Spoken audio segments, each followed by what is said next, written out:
Hello, this is William Wilder, the U.S. Attorney who's assisting SNA during the course of Azul's U.S. bankruptcy case to provide an update on events in the case this month, July 2025. The most significant event that's occurred is that there's been an agreement reached between Azul, its debtor-in-possession lenders, and the creditors committee concerning the terms of the final form of Azul's debtor-in-possession financing. Earlier in the case, the bankruptcy court had given interim or temporary approval to Azul's debtor-in-possession financing, which allowed the creditors committee to then negotiate with the lenders to Azul on what the final form of that debtor-in-possession financing would be. The creditors committee had two main concerns for that debtor-in-possession financing. The first was to advance the liquidity available to Azul under the debtor-in-possession financing so that Azul would have access to more money earlier in its bankruptcy case rather than at the end of the case. The other concern the committee had was to preserve its ability to investigate the pre-petition transactions that Azul had entered with certain of its note holders and its largest aircraft lessor to ensure those agreements complied with U.S. bankruptcy law. In the final agreement, the committee was successful in accelerating approximately $100 million in financing for Azul earlier in the case so that that money will be available to Azul as it is in bankruptcy rather than at the end of its bankruptcy case. This will improve Azul's liquidity in the fall of 2025 from the original terms of the debtor-in-possession financing. The committee was also successful in preserving its ability to investigate those pre-petition transactions Azul had made with its note holder and largest lessor to make sure that those agreements comply with U.S. law, because the terms of those agreements and the amount of monies reserved to the note holders and aircraft lessor under those agreements can affect how much creditors are able to recover in the Azul bankruptcy case.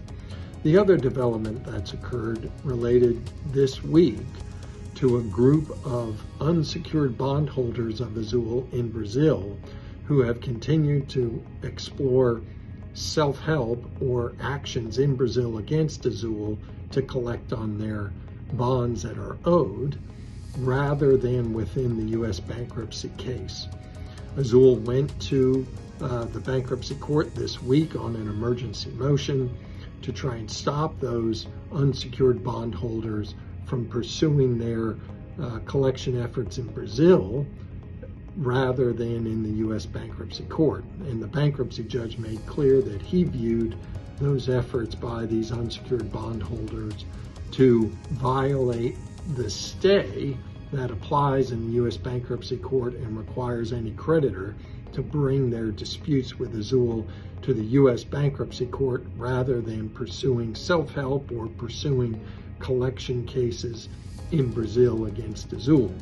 And so Azul was successful in obtaining an order, and subsequent to that hearing learned that those unsecured bondholders will stop their efforts in Brazil to collect against the monies owed them under their bonds by Azul. This will prevent these bondholders from disrupting Azul's bankruptcy case in New York. The next efforts that will occur in the case will be the creditors committee continuing to investigate those pre-petition agreements that I mentioned between Azul, certain of its bondholders and note holders, and its largest aircraft lessor to ensure they comply with U.S. law. And also the deadline has been set for all creditors to register their claims with the U.S. bankruptcy court. That has been set as September 15, 2025.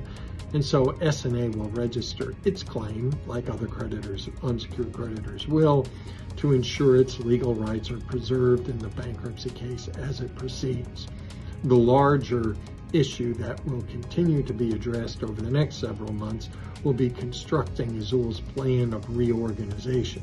At this point, there has not been terms reached or even defined by Azul as to what that plan of reorganization will look like. And so we'll provide further updates as that plan of reorganization comes into greater focus over the course of the next several months. Thank you.